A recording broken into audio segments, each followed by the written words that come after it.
அன்புமிக்க போக்குவரத்து கழக ஓய்வு பெற்ற நண்பர்களே, தோழர்களே,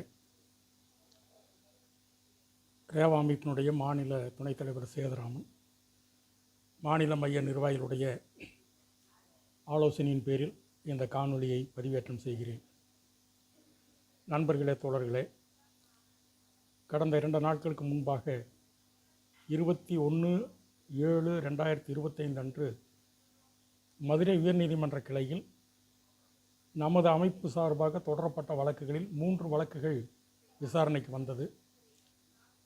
அன்றைய தினம் அதனுடைய முடிவுகளை சுருக்கமாக வாட்ஸ்அப்பிலே செய்தியாக வெளியிட்டிருந்தோம். முழு விவரங்களும் நேற்று கிடைக்கப்பட்டது. அந்த அடிப்படையில் அந்த விசாரணையுடைய விவரங்களை அனைவருக்கும் தெரிவிப்பது பொருத்தமாக இருக்கும் என்ற அடிப்படையில் இந்த காணொளி பதிவு செய்கிறேன். 1.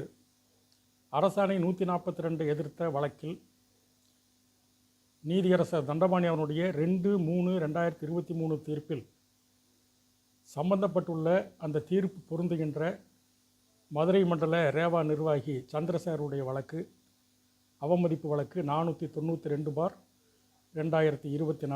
விசாரணைக்கு வந்தது. காலையில் அந்த விசாரணையிலே நம்முடைய தரப்பிலிருந்து நமது மூத்த வழக்கறிஞர் அஜய் கோஷ் அவர்கள் ஆஜரானார். வழக்கம் போல நிர்வாக தரப்பில் இருந்து ஒரு பிரமாண பத்திரத்தை தாக்கல் செய்தார்கள். அந்த பிரமாண பத்திரத்தில் ஏற்கனவே என்ன சொல்லியிருந்தார்களோ அதையே மீண்டும் மீண்டும் சொல்லி எந்த ஒரு முன்னேற்றமும் இல்லாமல் இருந்தது. அதை நம்முடைய வழக்கறிஞர் நீதியரசரிடம் சுட்டிக்காட்டினார். 24/4/2025 அன்று தாக்கல் செய்த போக்குவரத்துறை செயலாளருடைய பிரமாண பத்திரத்தை திரும்ப திரும்ப அதையே தான் சொல்லி கொண்டிருக்கின்றார்கள். அதிலே சொல்லப்பட்டிருக்கிறதிலே ஒரு சில விஷயங்கள் நடந்திருக்கிறது, ஆனாலும் இன்னும் முழுமையடையவில்லை. இப்படியே ஒவ்வொரு வாய்தாவிலும் போக்குவரத்து துறைக்கு 66,000 கோடி ரூபாய் இழப்பு, போக்குவரத்து ஓய்வூதிய நம்பகம் 33,000 ரூபாய் நிதி நெருக்கடியில் இருக்கிறது என்ற காரணத்தையே திரும்ப திரும்ப சொல்லுவதை ஏற்றுக்கொள்ள முடியாது. கடந்த விசாரணையிலே அரசு தரப்பு கூடுதல் வழக்கறிஞர், தலைமை வழக்கறிஞர் ரவீந்திரன் அவர்கள் ஒப்புக்கொண்டதைப் போல இந்த டிஏ, நடைமுறையில் உள்ள டிஏவை, பணியில் உள்ள தொழிலாளர்களுக்கு இணையான டிஏவை நடைமுறைப்படுத்த வேண்டும் என்ற நம்முடைய வாதத்தை முன்வைத்தார். அரசு தரப்பில் இருந்து அரசு தரப்பு கூடுதல் தலைமை வழக்கறிஞர் ரவீந்திரன் அவர்கள் சென்னையில் இருந்து காணொலியிலே ஆஜராகியிருந்தார். ஏற்கனவே சொல்லப்பட்டிருந்த பிரமாண பத்திரத்தில் சொல்லியதையே மீண்டும் மீண்டும் சொன்னார்.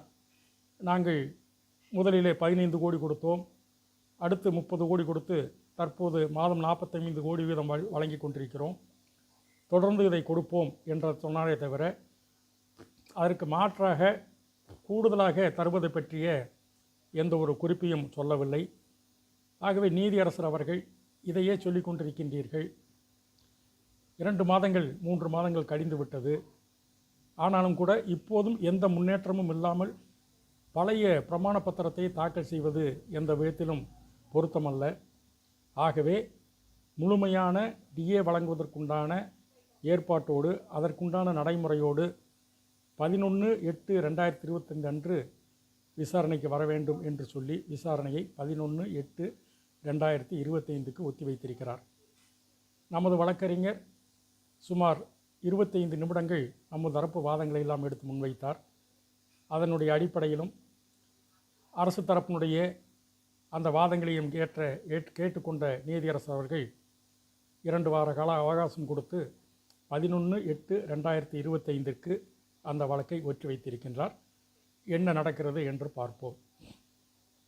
2, மதுரை உயர்நீதிமன்றத்திலே மதியம் 2 மணிக்கு மேல் நம்முடைய ஒப்பந்த உயர்வுகளை ஓய்வூதியத்திற்கு வழங்க வேண்டும் என்ற வழக்கு, அந்த வழக்கினுடைய அப்பீல் வழக்கு WAMD 888/2024 என்ற வழக்கு, அந்த வழக்கினுடைய கடந்த விசாரணையிலே நீதியரசர் கடுமையாக சொல்லியிருந்தார்.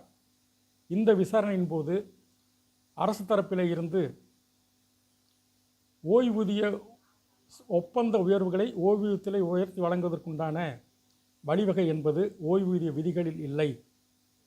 இரண்டாவது, இதற்கும் அரசுக்கும் சம்பந்தமில்லை என்ற வாதத்தை முன்வைத்தார்.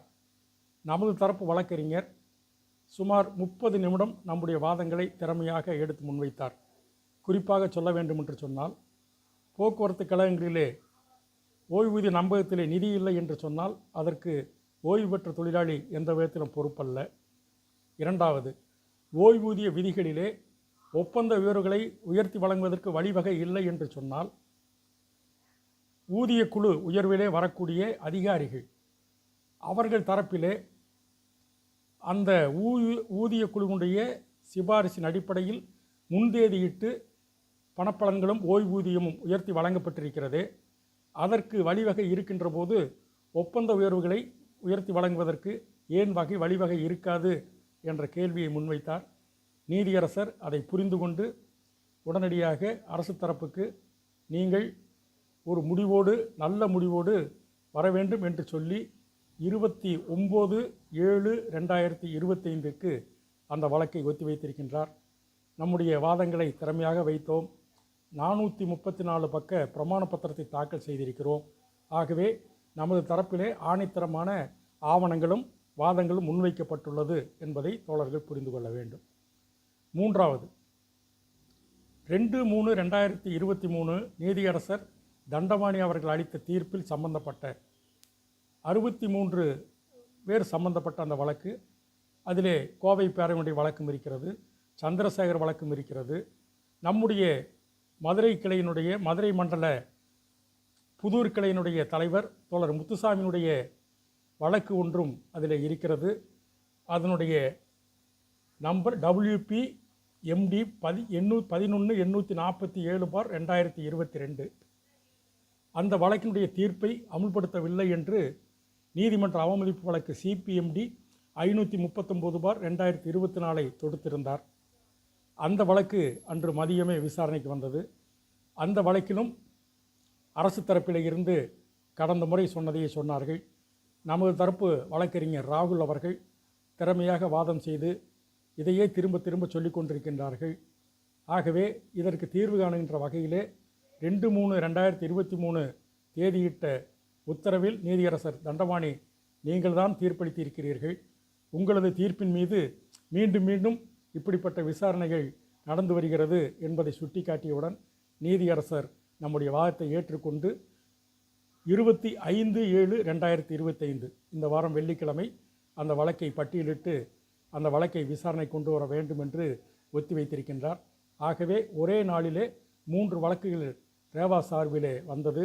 3 வழக்கிலும் நம்முடைய வாதங்களை திறமையாக முன்வைத்திருக்கிறோம், எடுத்து வைத்திருக்கின்றோம். அடுத்த கட்ட நகர்வுகள் நீதிமன்றத்திலே அரசினுடைய நிர்வாகங்களுடைய நிலையை பொறுத்து நம்முடைய அடுத்த கட்ட நகர்வு இருக்கும் என்பதை இந்த நேரத்தில் சொல்லிக்கொள்வதோடு, நம்முடைய நண்பர்கள் தோழர்கள் இந்த விஷயங்களை நம்முடைய உறுப்பினர்களுக்கு புரிய வைக்க வேண்டும். அதே நேரத்தில் PRPF ஓய்வுகால நலநிதி வழக்கு அந்த வழக்கு அவமதிப்பு வழக்காகி அவமதிப்பு வழக்கிலே உத்தரவு போடப்பட்டு அந்த உத்தரவை அமுல்படுத்துவதற்குண்டான இடைப்பட்ட காலத்தில் நீதியரசர்களுடைய இடமாற்றம் உடல்நிலை காரணமாக தாமதமாகியது. நீதியரசர் உடல்நலம் தேறி வந்துவிட்டார். அநேகமாக ஆகஸ்ட் மாதம் முதல் வாரத்தில் வருவதற்கு ஏற்பாடுகள் நடவடிக்கை எடுப்பதாக தெரிகிறது. அதே சமயம் கோவை பேரவையின் சார்பில் நம்முடைய வழக்கிலே PRPF என்று சொல்லக்கூடிய ஓய்வுகால சேமநிதி வழக்கிலே 4/7/2025 அன்று கோவை பேரவை அந்த வழக்கிலே தங்களையும் இணைத்து கொண்டிருக்கின்றார்கள். சப் அப்ளிகேஷன் 815/2025 என்ற அந்த எண்ணிலே அது பதிவாகியிருக்கிறது. நமது விசாரணை நடக்கின்ற போது அதுவும் விசாரணைக்கு வரும். என்ன செய்கிறார்கள் என்று பொறுத்திருந்து பார்ப்போம். நம்மை பொறுத்தவரை உறுதியாக இறுதியாக சட்ட ரீதியாக முடிவு பெறுவதற்கான நடவடிக்கை மேற்கொள்வோம். அதே நேரத்தில் நம்முடைய அடுத்த மாநில நிர்வாகிகள் சென்னையிலே கூடி போராட்ட அறிவிப்புக்கான ஏற்பாடுகள் செய்யப்பட்டிருக்கிறது. ஆகவே குழப்பங்களுக்கும் வீணான தகவல்களுக்கும் நம்முடைய உறுப்பினர்கள் யாரும் பலியாக வேண்டாம் என்பதை கேட்டுக்கொண்டு இந்த காணொளியை இத்தோடு நிறைவு செய்கிறேன். நன்றி, வணக்கம்.